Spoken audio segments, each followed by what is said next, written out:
The HOA president kicked down my cabin door just as I was having coffee with the state attorney general. In 10 seconds, she went from queen of the neighborhood to live streaming her own arrest.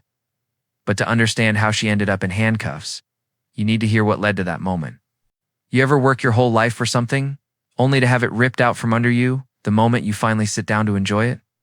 That was me, Marcus Henley, 52 years old. Finally retired after 3 decades of crawling through trenches, stringing power lines across half the state. My reward? A little piece of heaven on clear water, like my grandfather's cabin. Pop built that place with his bare hands back in 1963. Every log, every nail, every creak in that old porch tells a story. The first time I unlocked that front door after retiring, the smell of cedar and lake water hit me like a memory. It felt like stepping into a time capsule that still remembered how to breathe. Life was simple here. Coffee at sunrise. Fishing till noon. Beer at sunset. The solar panels hummed quietly on the roof. My old dog snored by the fireplace, and the world felt perfectly balanced, just me and the whisper of the lake. Off-grid. Off the map and off everyone's radar. Exactly how I liked it, Pop always said. The land picks you, not the other way around. I didn't understand that when I was a kid, but I do now. There's a kind of peace that comes from working the soil your family bled for. You can't buy it to earn it. He also said something else I'd soon regret ignoring. Marcus, when someone wants your land real bad, find out why. Because it's usually worth more than they're telling you. At the time, it sounded like old man paranoia. Turns out, Pop wasn't being cautious. He was warning me.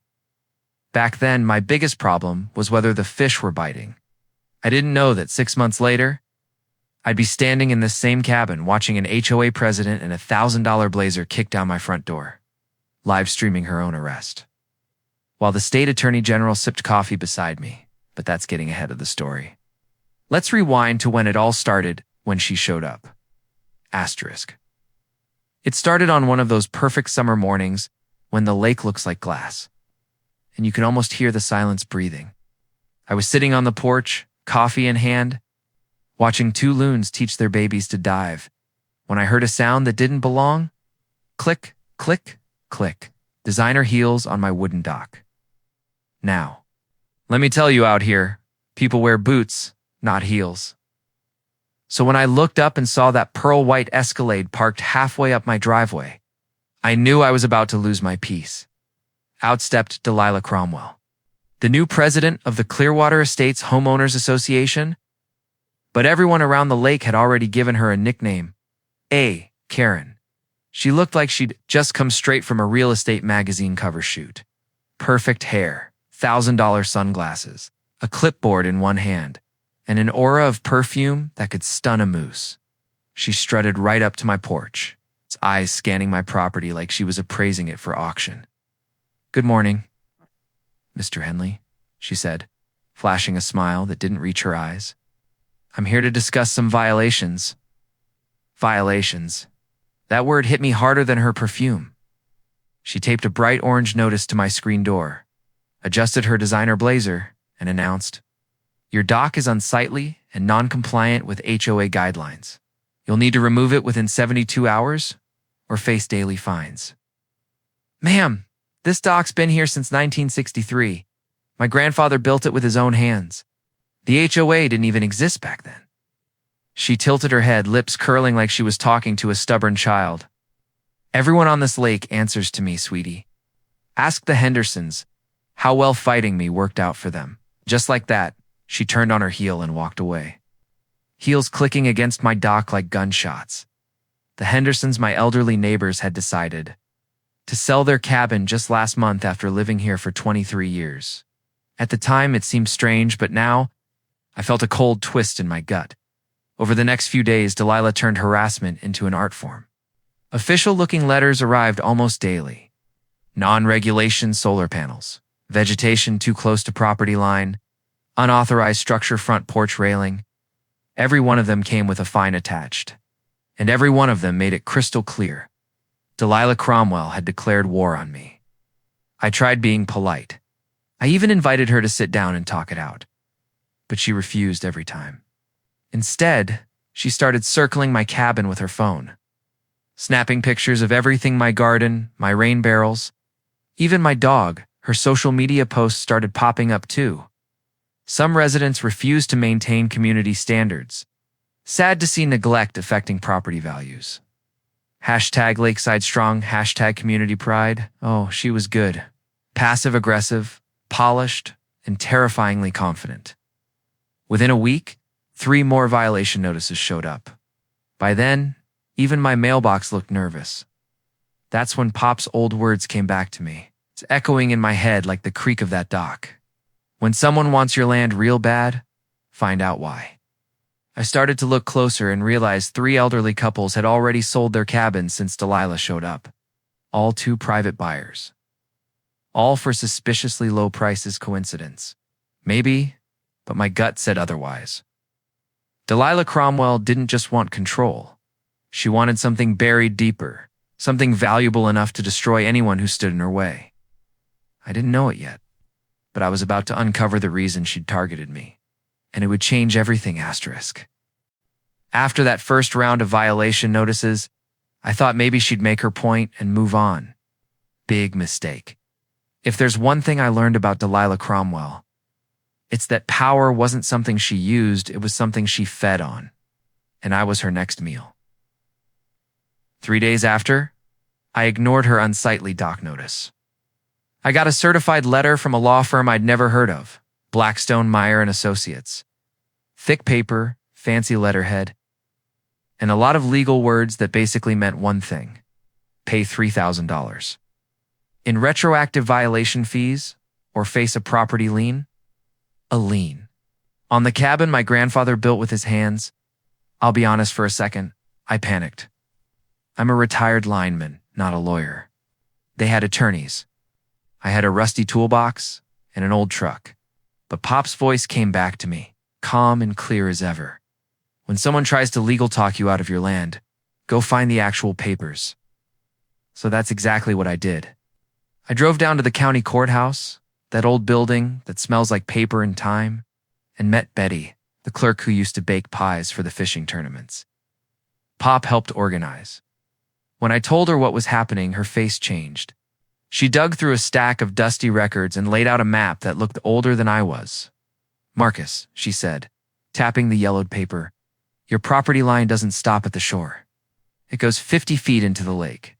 This dock sits entirely within your deeded boundary. The HOA can't touch it." She even pointed out the kicker. My deed was from 1963. The HOA wasn't even founded until 1998. I left that courthouse feeling 10 feet tall. I had proof, hard proof, that Karen's empire didn't extend onto my land. That feeling lasted exactly until I got home. Her Escalade was parked sideways across my driveway, blocking it like a barricade. I walked up, knocked on the window, and she rolled it down just enough to let her words through. "Oh, Marcus," she said, voice dripping with sugar. "I'm just reviewing community parking regulations. This might take a while." I stood there in silence, staring at her through the glass. She smiled, then slowly rolled the window back up and stayed. For 3 hours. The smell of her perfume and exhaust fumes hung in the air long after she left. That night, I couldn't sleep. When I finally stepped outside for air, I found it bright orange spray paint on my mailbox: "Comply or leave." That was the moment I realized this wasn't about rules. This was war. I installed security cameras the next morning. Hidden, solar-powered, motion-activated. 2 days later, those cameras caught something that made my stomach turn. There she was. At 2:34 a.m., creeping around my cabin in her blazer and heels, snapping pictures, measuring distances, whispering into her phone. Her license plate caught perfectly in the frame. When I called the sheriff's office, guess who showed up? Deputy Chad Cromwell, her nephew. He looked at the footage, shrugged, and said, "Probably just kids. You know how they are." Then he left without writing a report. That's when it hit me. She wasn't just a bully with a clipboard. She had connections. Over the next 2 weeks, I had visits from every kind of inspector you can imagine. Building code, fire safety, environmental compliance. Even the septic guy showed up, claiming there'd been a complaint about contamination. Each one spent hours crawling around my property, and each one left saying the same thing. Everything's up to code, Marcus. Whoever filed these reports doesn't know what they're talking about. But it didn't matter, because every complaint, every inspection created an official paper trail that painted me as a problem property owner. She was building a case not in court, but in the court of public opinion. Her next move hit me where it hurt most, my reputation. Channel 7 News showed up one afternoon, doing a community spotlight on dedicated HOA leaders protecting family neighborhoods. And there she was, standing on my dock, talking about dangerous conditions and neglectful residents threatening lake safety. The footage made my cabin look like a dump, a hazard to the community. That night, my phone buzzed nonstop with texts from neighbors. Marcus, what did you do? Why would she say you're polluting the lake? Man, what's going on? I sat there watching her on TV.com, composed, smiling, while she buried my name in lies. That's when I decided, if she wanted a fight, she was going to get one. But I wasn't going to scream or spray paint or stoop to her level. I was going to do it the way Pop would have wanted, with proof, patience, and payback. And before it was over, Delilah Cromwell would regret ever stepping onto my dock. Asterisk after that news segment aired. I spent 2 straight nights staring at my phone screen, scrolling through comments. Half my neighbors thought I was some kind of menace to the community. The other half didn't know what to believe in me.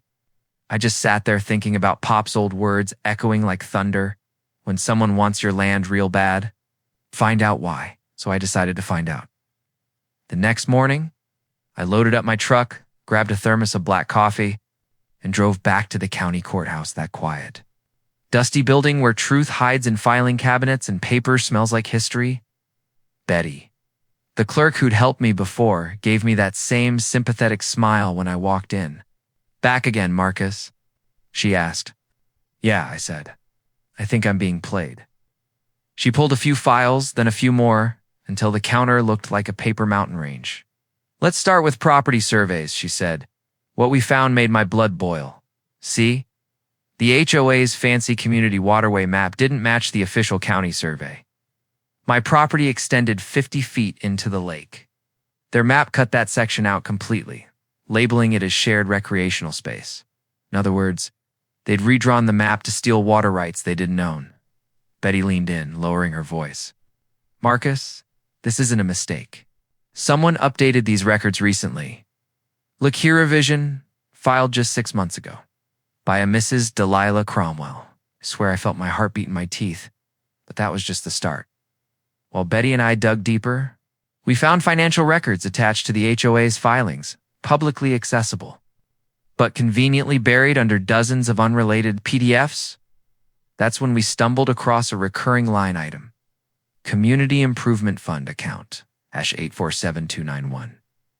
At first glance, it looked legit, but Betty frowned.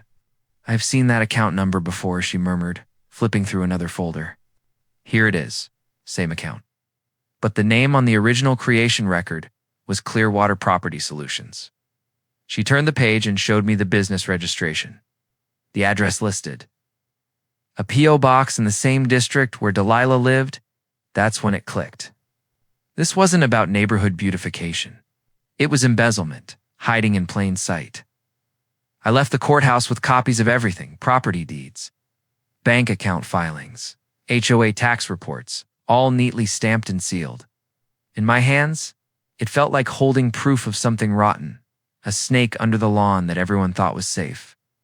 That night, I spread everything across Pop's old oak table like a detective in a crime show. Deeds, maps, bank statements. It all pointed to one conclusion. Delilah was funneling community money into her own. Fake companies while scaring homeowners into selling their land cheap. And she was doing it with legal precision. Every fake citation, every false inspection, every media smear, it was all part of her plan to drive people out, lower property values, and let her developer buddies swoop in and buy everything for pennies. The next morning, I called my old friend Chuck Davis, a lawyer I'd gone to high school with. He came over with a six-pack and spent 2 hours going through my evidence. When he was done, he sat back and whistled. "Marcus," he said, "this isn't just HOA bullying. This is organized fraud. The Attorney General's office has been tracking patterns like this across the state. Same methods. Same playbook."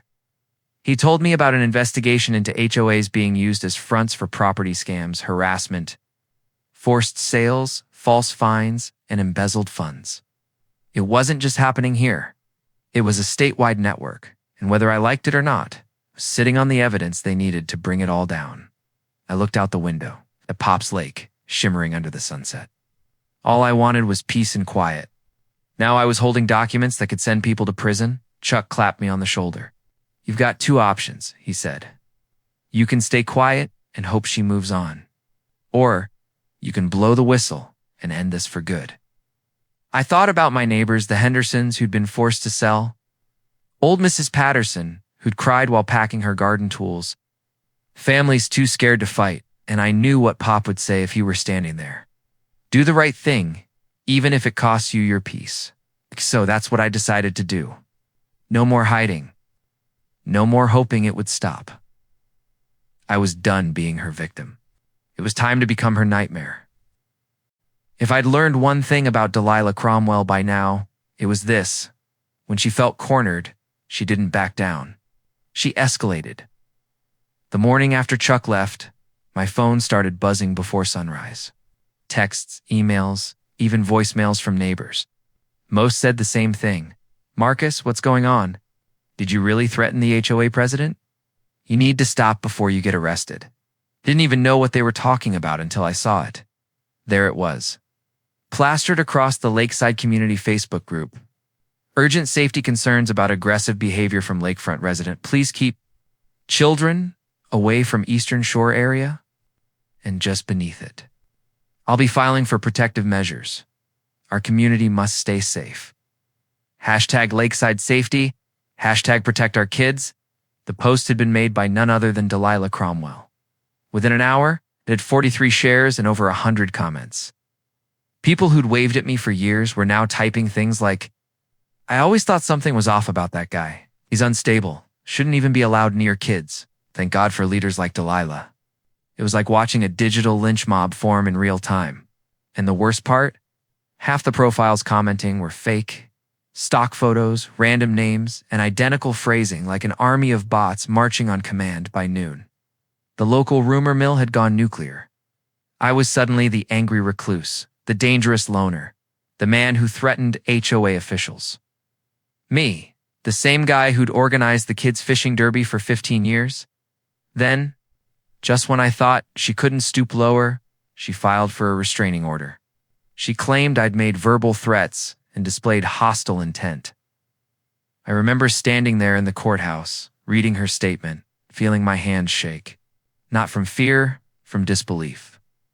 The judge, an older woman who actually knew my family from way back, looked over the paperwork and sighed. "Mr. Henley," she said, "I'm dismissing this. There's no evidence. But be careful. The filing alone can do damage." She was right. Because now, there was a public record, my name next to the word threats. That's all the HOA needed to make me look like the villain. The rumors spread faster than wildfire. Neighbors stopped waving. Cars slowed down when passing my driveway. Even the mailman looked nervous delivering my letters. For the first time, I felt what true isolation meant. Sitting on that porch where I used to drink coffee in peace, watching the sun melt into the lake, I felt like the world had quietly turned against me. I started wondering if this fight was worth it. Was I really going to spend my golden years battling a woman with political connections, money, and a social army? Was it worth losing my peace? Just to be right? Then one evening, a familiar knock echoed on my door. It was Judge Bill Carter, a retired family friend who used to fish with Pop back in the 70s.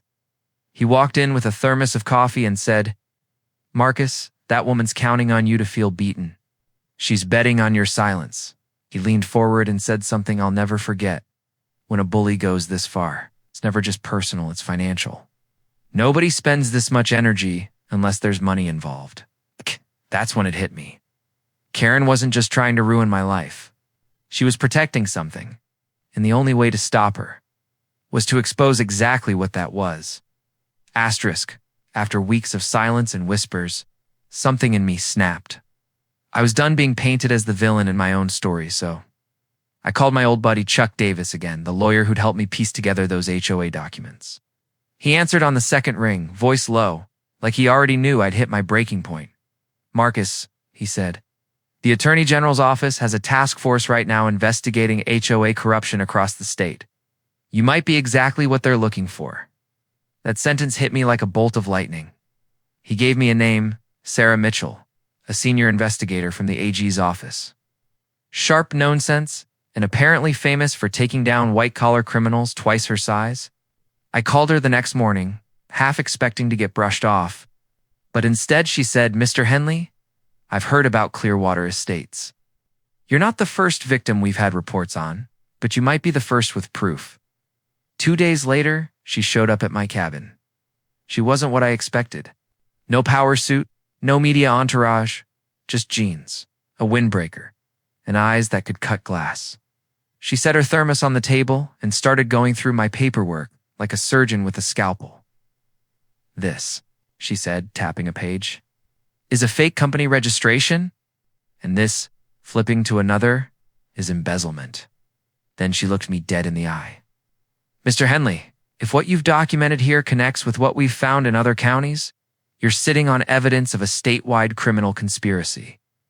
That word conspiracy sent a chill down my spine. I wasn't fighting an overzealous HOA anymore. I was knee-deep in something much bigger over the next week. My cabin turned into a war room.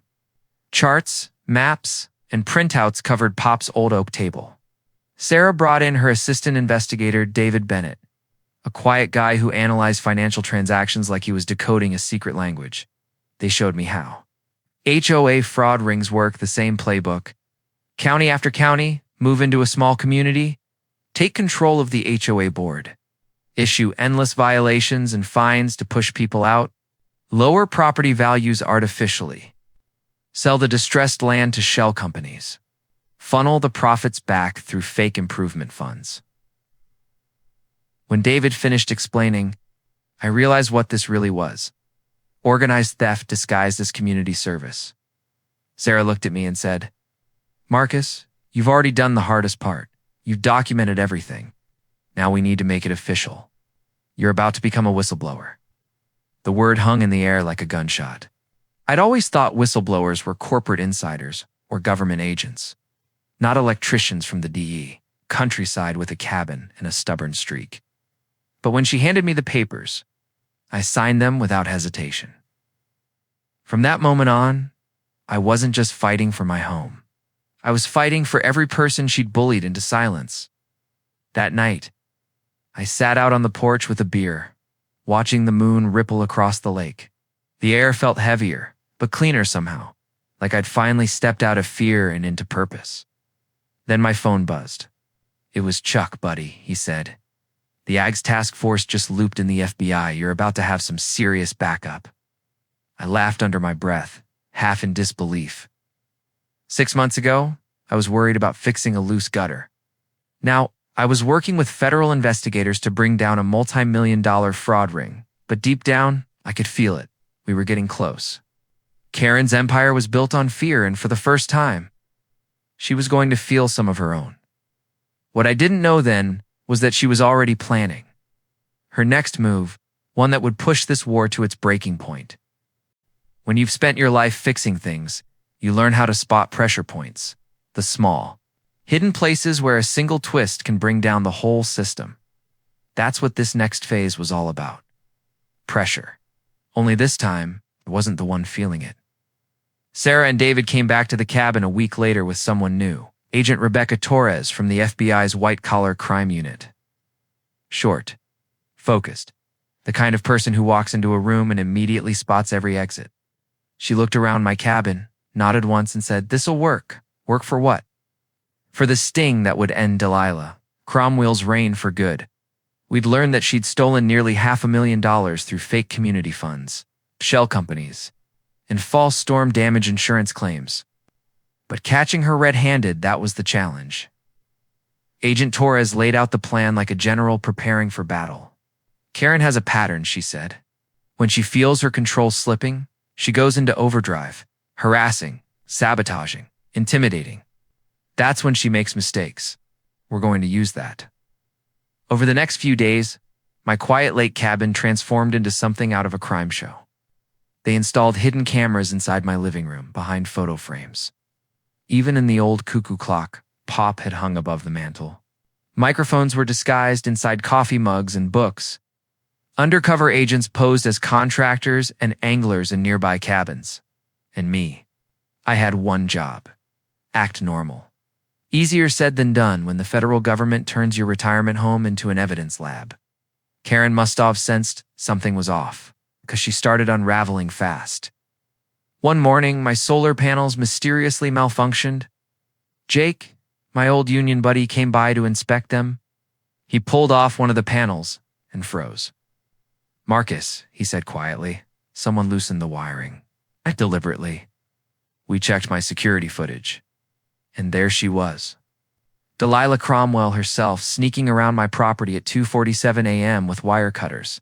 The woman couldn't help herself. She needed to control everything. Even electricity. Agent Torres reviewed the footage, smirked, and said, "She just committed vandalism and trespassing on federal property under investigation. Let's keep going." Then came the dock sabotage.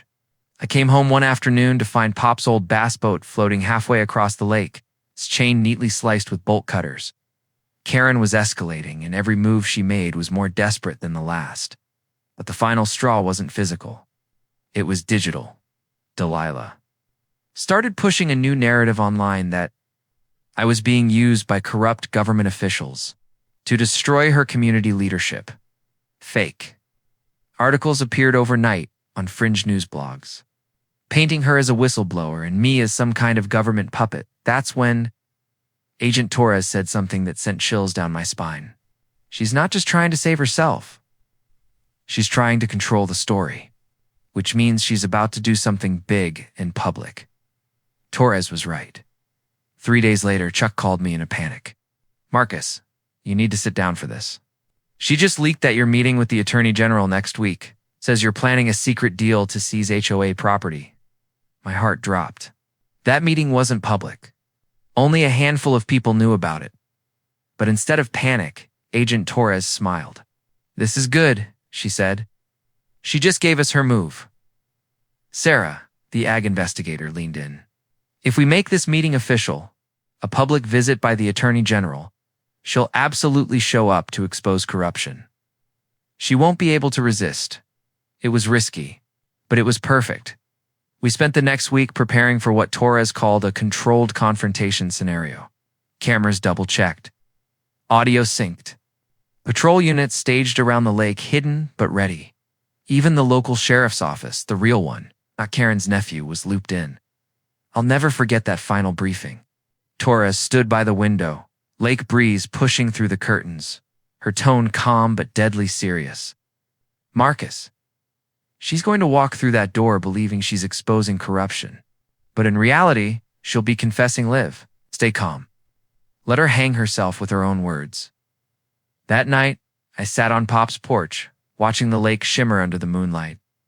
The air smelled like pine and storm clouds. That electric stillness before something big happens. I could feel it tomorrow. The fight that started with a single violation notice would end with a spectacle.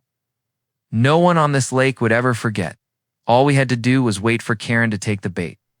And knowing her, she'd kick that door down right on cue. Asterisk, it was the kind of morning that looked too peaceful for what was about to happen. Golden sunlight brushed across the lake, the mist still hanging low, birds cutting lazy arcs through the air. If someone had told me that within an hour, the president of our HOA would be in handcuffs on my porch, I might have laughed. But at 9 a.m. sharp, the Attorney General herself, Patricia Williamson, arrived. No entourage, no security caravan, just one SUV, a briefcase. And the kind of calm that comes from knowing you're the most powerful person in a 100-mile radius. "Mr. Henley," she said, shaking my hand firmly. "I appreciate your courage. What you've uncovered isn't just local fraud, It's part of something much larger. She sat in Pop's old recliner, opened her briefcase, and started reviewing the evidence. Agent Torres and her team were already in position, monitoring everything from hidden cameras and microphones. The cabin hummed with quiet tension. Then, we heard it. The sound of tires grinding on gravel, fast, reckless. Then shouting. Then the familiar click, click, click of designer heels on wood. Agent Torres whispered into her earpiece. She's here. Through the window, I saw her Delilah Cromwell. In full war paint, power blazer, phone in hand. A small crew trailing her with cameras and mics. She wasn't just coming to confront me. She was live streaming it, her voice carried across the lake, sharp and theatrical. This is it, everyone. We're about to expose government corruption and HOA persecution in real time. She marched toward my porch like she owned the place. My pulse quickened, but the Attorney General didn't even flinch. She calmly sipped her coffee and said, "Let's give her enough rope." Then crash. The door flew open, wood splintering, hinges screaming. Delilah stormed in, phone raised, camera flashing red. "What is going on here?" She shouted. "Why is the state attorney general meeting with this criminal? This is government harassment." For a split second, she looked triumphant, believing she'd just caught the biggest scoop of her life. But then the attorney general stood up. Calmly, she reached into her blazer, pulled out her official badge and said, "Mrs. Cromwell, I am Patricia Williamson, Attorney General of this state. You have just committed multiple felonies, breaking and entering, harassment, an obstruction of justice in front of law enforcement, and a live audience of your own making." It was like watching someone realize the building they set on fire is actually their own house. Delilah froze. Her arm holding the phone trembled. The camera tilted down, capturing her blank stare, her mouth opening and closing like she'd forgotten how words worked. The live chat on her stream went ballistic.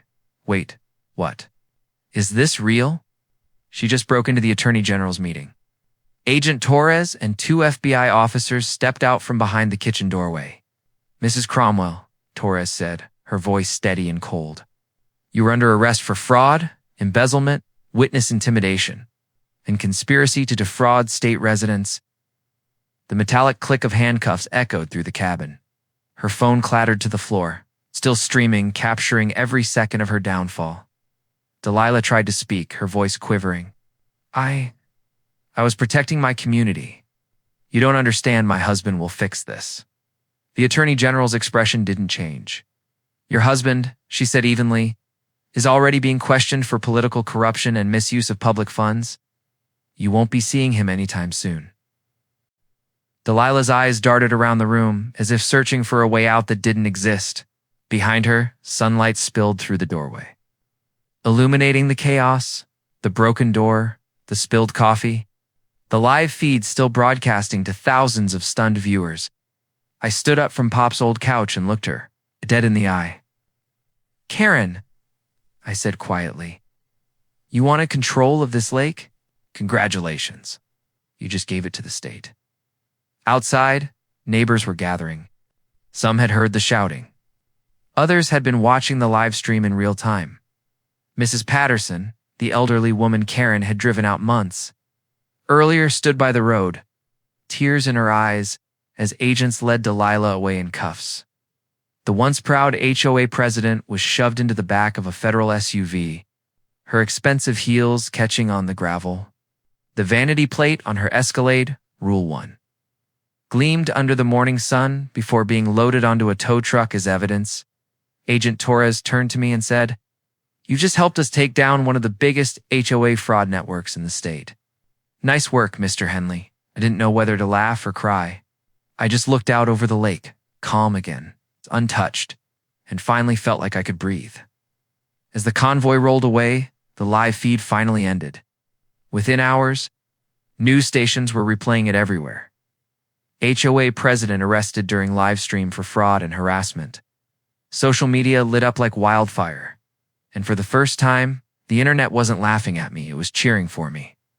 Delilah Cromwell had spent months trying to control every narrative, every headline, every life she touched. But in the end, she'd done what all tyrants eventually do. she pressed "Go live" and destroyed herself for everyone to see. 3 months later. I sat in the same courthouse where Delilah had once tried to brand me as a criminal.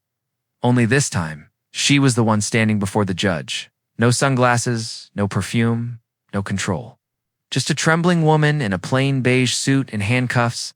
The courtroom was packed. Reporters, neighbors, even the Hendersons had flown back to see justice served. The air felt electric, heavy with months of tension, finally about to snap. Judge Harrison didn't waste words. He looked straight at her and said, "Mrs. Cromwell, you abused power, manipulated residents, and stole from your own community. You didn't just commit fraud, you destroyed trust. And today, you will face the consequences." Then he dropped the gavel. 3 years in federal prison, $340,000 in restitution to the homeowners. Permanent ban from serving on any HOA board in the United States. The sound of that gavel echoed like thunder in my chest. Delilah's husband, Robert, wasn't far behind. Turns out he'd been using his political position to leak zoning plans to developers, feeding her schemes from the inside. He got 18 months and resigned from his office in disgrace. That day, Clearwater Estates, the HOA that had terrorized us all, was dissolved by state order in its place. We formed the Clearwater Lake Volunteer Association, no mandatory fees, no power-hungry presidents, just neighbors helping each other keep the lake clean and the community honest. Funny thing, once Karen was gone, it was like the air changed. People smiled again. Kids played near the water without parents peeking over their shoulders. The same dock she'd called unsightly became the spot for our new summer barbecue, and me. Well, turns out being a whistleblower comes with rewards. When the FBI recovered over $500,000 in stolen funds, they sent me a check, $45,000, for helping expose the ring. But money wasn't what mattered. The real victory was peace. The Hendersons moved back and rebuilt their cabin, right next to mine. Mrs. Patterson came home from Florida and planted flowers along the community trail again. The same people who once avoided me now stopped by with pies and stories. It felt like the lake was healing. So was I. Then came the surprise of a lifetime. Attorney General Williamson called me personally. "Marcus," she said, "we've drafted a new piece of legislation inspired by your case. We're calling it the Henley Act. The law required all HOAs in the state to submit to annual independent financial audits. With felony charges for harassment-based enforcement schemes, for once, my name wasn't being dragged through the mud. It was being written into law." I couldn't help but smile. Pop would have laughed himself silly. He used to say, if you fight the right fight, your name will outlive your anger. Guess he was right again. Since then, our community has turned into something beautiful. We host an annual Clearwater Lake Festival, raising money for veteran housing projects. I even started a small scholarship fund, the Pop's Legacy Grant. $500 awards for kids going into trade school. Because Pop always believed working with your hands was the purest kind of honesty. And every evening, still sit on that same porch with a beer in hand, listening to the loons call across the water. No more violation notices. No more heels clicking across the dock at dawn. Just peace, the kind you can only earn after walking through hell. Sometimes I think about Karen sitting in her cell, replaying that live stream in her mind. How poetic that she destroyed herself with the very things she used to control everyone else. Her own voice. Pop used to tell me, "Son, when the truth finally comes out, even the loudest liars go quiet." He was right about that too. Asterisk. It's been a year since the day Delilah Cromwell kicked down my door, and I still wake up every morning to the sound of the lake brushing against the dock Pop built 60 years ago. Funny thing about? Peace. When you finally earn it, it doesn't feel loud. It feels quiet. The kind of quiet that settles in your bones and reminds you that you survived. The old cabin looks different now. The scars from the broken door have been repaired, the porch freshly oiled, the garden thriving again. But the best change isn't what you can see, it's what you can feel. Our community isn't scared anymore. No more secret citations, no more harassment, no more fear of speaking up. Instead, we've got neighborhood cookouts, fishing derbies, and laughter echoing off the water.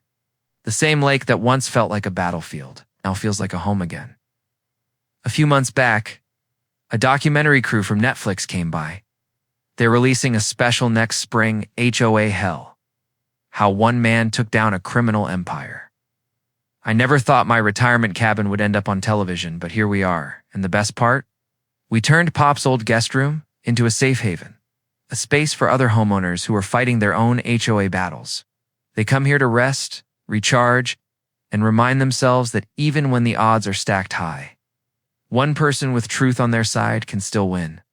Pop's words live on in that cabin. Sometimes the little guy wins, not because he's the strongest, but because he's the last one still standing. If this story reminded you of someone who's been bullied, silenced, or pushed around by power, share it. Leave a comment. Because stories like this don't just entertain. They wake people up. And if you've ever faced your own HOA nightmare, you're not alone. Hit that subscribe button and join me next week, where I'll tell you about the city councilman who tried to shut down a veteran's food truck until the Pentagon decided to pay him a visit. Thanks for watching, and remember, when justice finally knocks, make sure your door's unlocked.